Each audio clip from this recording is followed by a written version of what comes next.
Bonjour tout le monde, Sean Clément ici au Royal Québec. Alors, voici l'ennemi numéro 2 de votre élan de golf, le contrôle ou la manipulation. Puis ça va vraiment vous empêcher d'aller chercher de la belle vitesse et aussi beaucoup de précision. Une des choses que vous allez réaliser, c'est que vous avez deux systèmes d'opération dans votre machine. OK? Système numéro 1, manipulatoire. On en a tous de besoin. Si je sors mon téléphone de ma poche puis je veux pitonner dessus, mon cerveau doit figer mon corps pour que je puisse devenir une belle statue, pour que je puisse faire des manipulations précises. C'est la même chose au dentiste, le chirurgien. Je veux coudre quelque chose, je veux manger. Pourquoi on s'assied à la table? Pour immobiliser le corps, pour empêcher de faire des gros dégâts. Hein? Maintenant, ça, c'est moins intéressant, comme je donne un exemple, pour être un bûcheron. Il ne faut vraiment pas figer le corps. Alors, si j'ai ma hache ici, puis je veux hisser ma hache dans le backswing, bien, je prépare mon corps à hisser ma hache pour aller chercher un bel air d'aller, chose qu'on a vue la semaine dernière quand je vous ai montré de ne pas forcer. Alors, je me prépare à utiliser le poids de la hache pour pas que j'aie besoin de forcer, mais vous avez vu que quand je hisse la hache, mon corps, il s'enlève du chemin. Si je fige le corps puis je hisse ma hache, je vais tout casser, je vais me frapper. Puis c'est vraiment pas bon pour votre survie. Alors, immédiatement, quand j'utilise le poids de mon instrument, bien, là, le cerveau est capable de réagir et de m'enlever du chemin. Si j'essaye de manipuler mon club pour trouver la balle, tension, manque pas la balle, tension, manque pas la balle, mais là, le cerveau, il va figer le corps. Puis si vous figez le corps, bien là, les bras, ils ne peuvent plus faire leur travail. Ça va être juste être des bras. Ça, c'est un gros problème parce que là, je me frappe deux fois, je force beaucoup, puis quand je me frappe, bien, comme de raison, ça va bifurquer mon élan de son passage, de son path.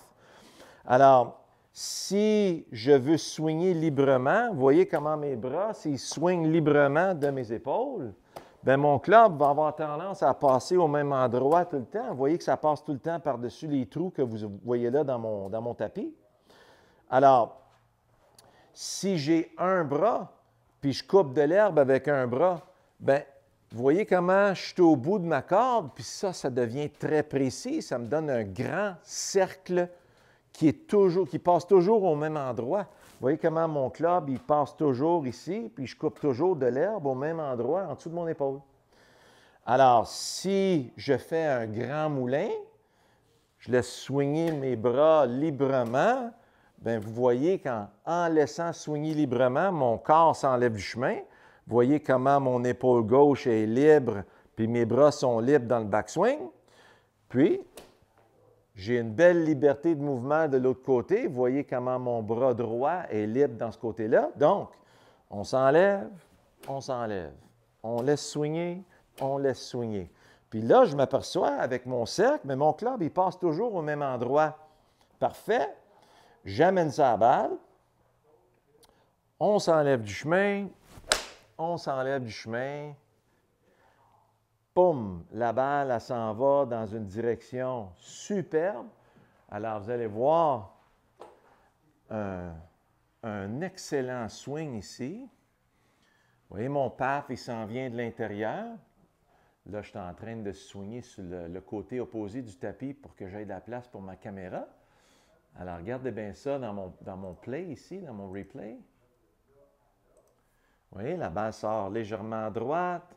Elle revient avec un beau drap.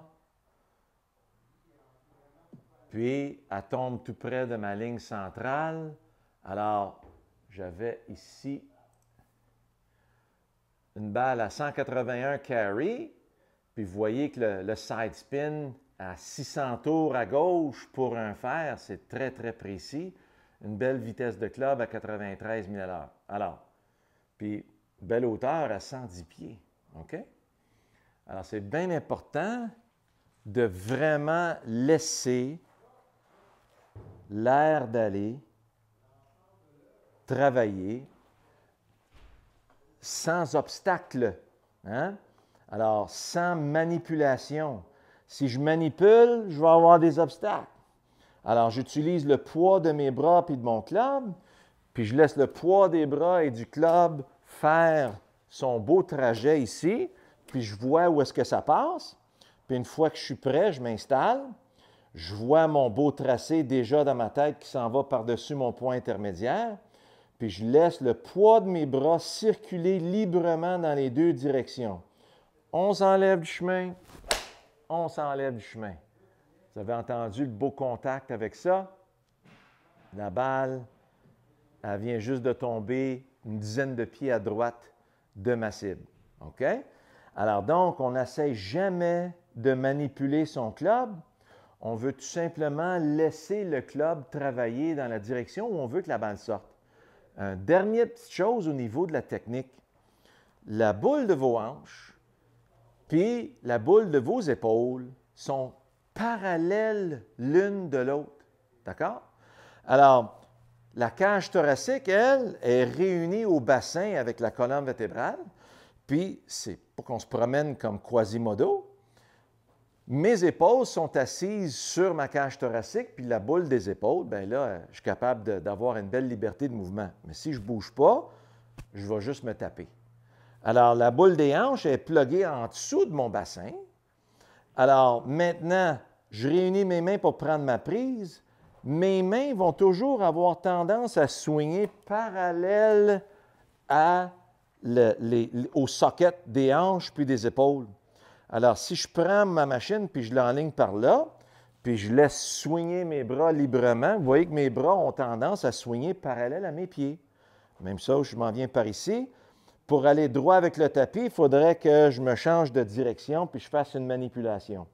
Si je suis trop par là puis je veux aller avec le tapis, bien là, il faut que je swing vers moi, puis là, je suis dans mon chemin.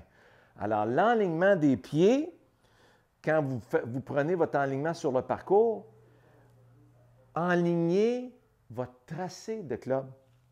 Alors, on laisse swinguer le tracé du club. Bien, regardons ça, ça passe dans la direction parallèle où je veux aller, puis mes pieds sont parallèles à ça. J'amène ça à la balle. Je laisse swinguer,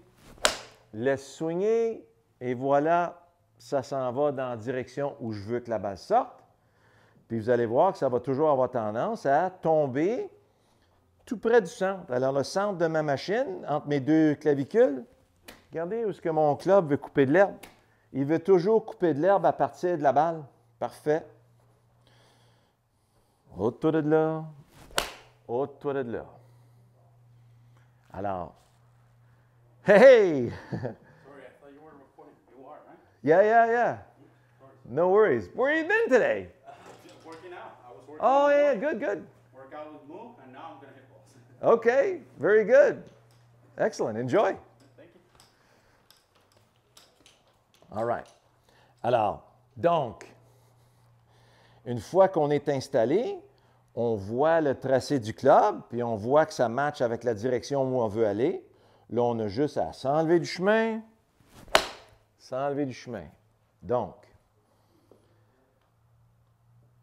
Donc, une fois qu'on est installé, alors, je vois le tracé de mon club qui est parallèle